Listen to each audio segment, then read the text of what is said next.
As another example on the differentiation property, the example says if you know that the Fourier transform of the exponential minus atu of t is 1 over a plus j omega, find the Fourier transform of t exponential minus atu of t. So here we are multiplying the same function by t. And from the differentiation property, we remember that multiplying by t in the time domain would result in something related to differentiation in the frequency domain, right? Although here we are multiplying by negative jt, but negative j is considered to be a constant, right? So once you see t multiplied by your function in the time domain, you understand that there will be a differentiation in the frequency domain. You understand that you are going to use the differentiation property. So let's differentiate in the frequency domain and see what happens. This is 1 over a plus j omega, which is similar to, you can say it is a plus j omega to the power negative 1. When you differentiate it, you will get negative 1 over a plus j omega to the power 2, and then you multiply also by the differentiation of inside the bracket, which is j. So you will get minus j over a plus j omega to the power 2. Okay? Differentiation here in the frequency domain is equivalent to multiplying by minus j t in the time domain. Okay? Then we need to get rid of this minus j, divide by minus j both sides. So you will get that t exponential at u of t, it will be, its Fourier transform will be 1 over a plus j omega to the power 2. If you keep differentiating again, then you multiply by minus jt again in the time domain.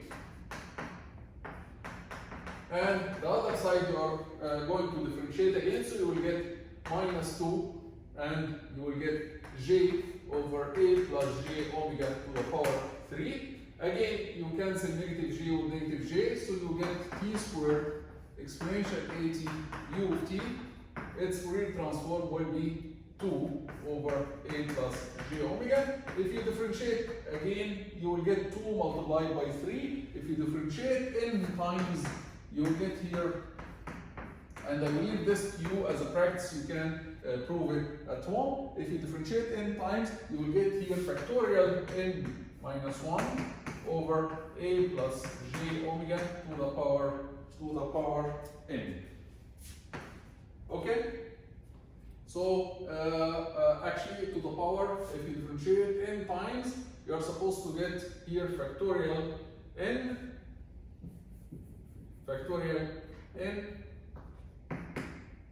and here power n plus 1. You can try this at home and prove this rule. So here we differentiated 2 times, you got 2 here, and 3 here. We differentiate n times, we get n here, okay, and factorial n and n plus 1.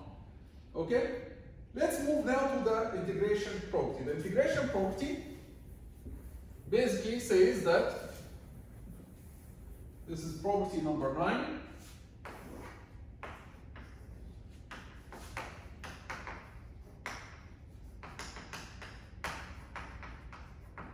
It says that if you have a function g of t, its Fourier transform is g of omega, then if you integrate this g of t dt, or let's say g of tau d tau, because we have t in the limits of integration, from minus infinity to t, g of tau d tau, then its Fourier transform will be g of omega, opposite to the differentiation. In the differentiation we used to multiply by j omega, here we are going to divide over j omega. But there is, in the integration, we'll see that there is an additional term, which is pi g of 0 delta omega.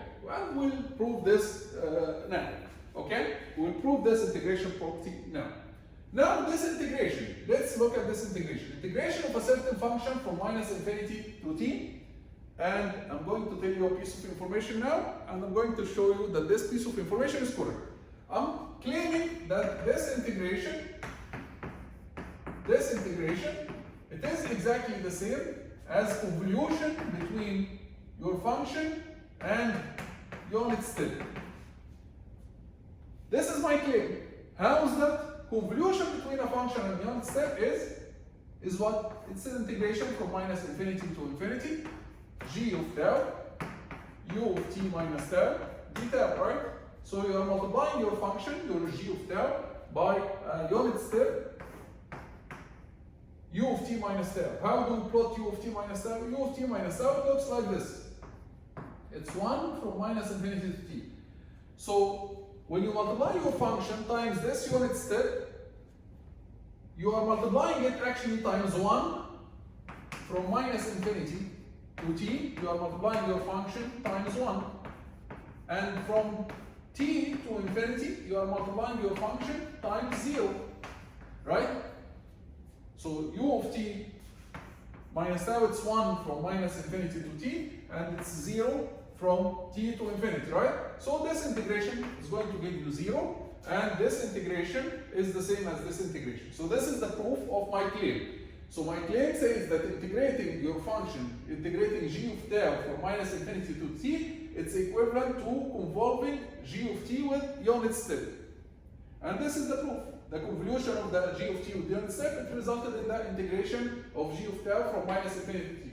Very good. Like, if we want to obtain the Fourier transform for this integration, it will be the same as the Fourier transform of the convolution between g of t and unit step. And we know that the Fourier transform of the convolution is g of omega, and the convolution, the Fourier transform of the convolution is multiplication between g of omega and the Fourier transform of the unit step. What was the Fourier transform of the unit step? The Fourier transform of the unit step was 1 over g omega plus pi delta omega. Very good. So the Fourier transform of the convolution equals to the multiplication between the Fourier transform of the g and the Fourier transform of the u. Right? When we multiply this, it will give us g of omega over g omega plus pi g of omega delta omega. And the last step, when you multiply delta times any function, you get the same delta. You get the same delta multiplied by the value of the function at the position of the delta. And this term remains as it is. And this is now the Fourier transform of the integration. This is the Fourier transform of the integration from minus infinity to t g of tau d.